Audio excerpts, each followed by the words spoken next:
Product in vectors, dot product or scalar product. When the product of two vectors gives a scalar quantity, then the product is called dot product or scalar product. Vector A दिया हुआ है, ये vector B दिया हुआ है eight an angle theta.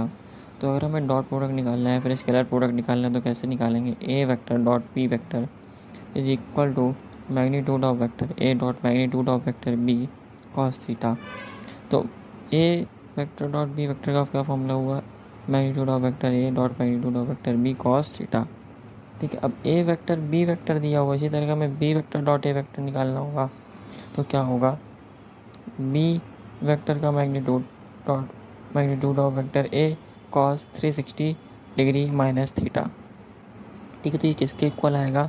A B cos theta की किसके equal आएगी value? A B cos theta की इक्वल आएगी।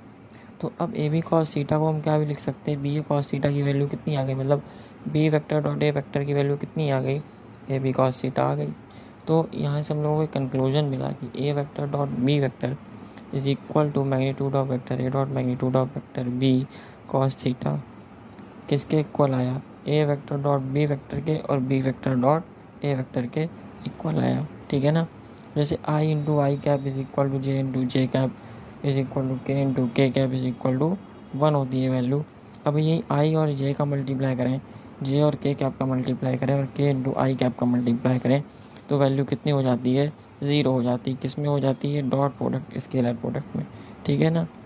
आई into I cap J into J cap K into K cap is equal to 1 और I into J into K into I कितनी होती है? 0।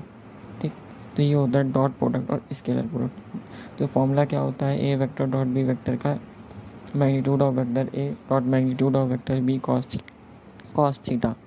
ठीक है, आई होप बात क्लियर हुई होगी। प्रोडक्ट इन वेक्टर्स में डॉट प्रोडक्ट और स्केलर प्रोडक्ट समझ में आया होगा। ठीक है, thank you for watching. Please like, subscribe and share my channel. Thank you.